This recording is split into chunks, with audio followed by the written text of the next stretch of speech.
সালাম দেওয়া 90 নেকি, উত্তর দেয়া 10 নেকি, মোট 100 নেকি, এ সম্পর্কে হাদিস কি বলে? জি, সালাম দেওয়া আসলে মূলত আমরা জানি সুন্নাহ, আর এটার জবাব নেওয়া আসলে আমাদের জন্য ওয়াজিব।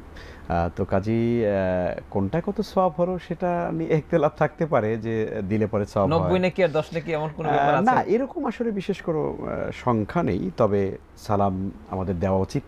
অধিক পরিমাণে সালাম দেওয়া উচিত। রাসূল সাল্লাল্লাহু আলাইহি ওয়াসাল্লাম বলেছেন, আফশুস সালাম, আফশুস সালাম বাইনাকুম, তোমরা তোমাদের মধ্যে সালাম বেশি করে প্রচারণ করো। রাসূল সাল্লাল্লাহু আলাইহি ওয়াসাল্লাম অন্য একটা হাদিসের মধ্যে বলছেন, আওয়ালা আদুল্লুকুম, আমি কি তোমাদেরকে এমন একটা কাজের কথা বলবো যে কাজটা করলে পরে তোমাদের পারস্পরিক মহব্বত, ভালোবাসা, সম্প্রীতি তৈরি হয়? সাহাবায়ে কেরাম বলেন, বালা ইয়া রাসূলুল্লাহ। নবীজি বলেন, আফশুস সালাম, বেশি করে সালাম দাও। সালাম দিলে সুবহানাল্লাহ। পরে মহব্বত বাড়বে। সুবহানাল্লাহ। তা কাজেই সওয়াব আল্লাহ তাআলা কত দেবেন? 100, 100 কেন? আল্লাহ রাব্বুল আলামিন তো আরো বেশি দিতে পারেন, তাই না? জি। তো কাজেই এটা নিয়ে আমাদের টেনশনের কোনো কারণ নেই। জি।